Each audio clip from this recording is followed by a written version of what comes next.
of the most disappointing and tragic moments in Moshe's personal life occurs in this week's Parsha. If we see how he dealt with it and why it happened, we will turn it into a very inspiring story. The story goes like this. The Jewish people ran out of water.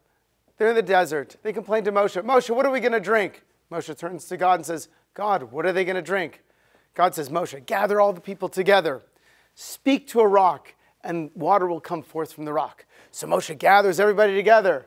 And he says, listen, O rebels, what you've done to the Almighty. He strikes the rock twice. Bam, bam, water comes out of the rock. People are very impressed. They drink. As a matter of fact, if I was there, I would be very impressed too. Unfortunately, God is not so impressed. See, perhaps God wanted a different message to be given over. Perhaps the Almighty was saying to Moshe, Moshe, you'll speak to the rock will do as I say, and that will teach humanity that when God speaks, just listen. Instead, Moshe taught a different message. The message he taught was, when you get hit, do what the Almighty wants. That's a different message. So when it comes time to pay the piper, so to speak, God tells Moshe, you may not go into the land of Israel because you did not believe in me enough in order to sanctify my name.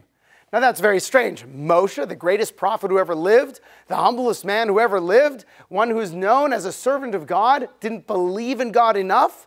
Well, the fact that he hit the rock and he called the Jewish people, "O rebels," meant that Moshe was angry. The Talmud teaches us that when a person lashes out at another, at that moment it is as if they are worshiping idols. In other words, there's just not enough room in the human heart for anger and frustration and God at the same time. Now, we all have these moments of anger and frustration, but we have to recognize that at those moments, we don't have godliness inside of us. If we push God in, then the anger and frustration will go out. How does Moshe deal with this incredible disappointment? Now, remember, this is near the end of Moshe's life. He's not really in the end of the 9th inning, but he might be in the 8th inning, all right? And what happens is, he's told his life's ambition to lead the Jewish people into the land of Israel will not come to fruition. It's a dire disappointment. But how does Moshe deal with it? Does he quit? Does he retire? No. He continues on and is a faithful servant to the Almighty to the very end. So yes, we find that Moshe's legacy is that he is known as a servant of God, the humblest man who ever lived, because he does not quit. We all have disappointments in our lives.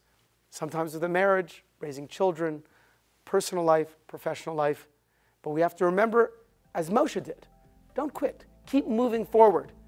And if we continue to move forward, and in those moments of great frustration and anger, we bring the Almighty in our heart to deal with things, then we shall surely live magnificent lives. I'm Rabbi Wyne, the Young Israeli of Las Vegas.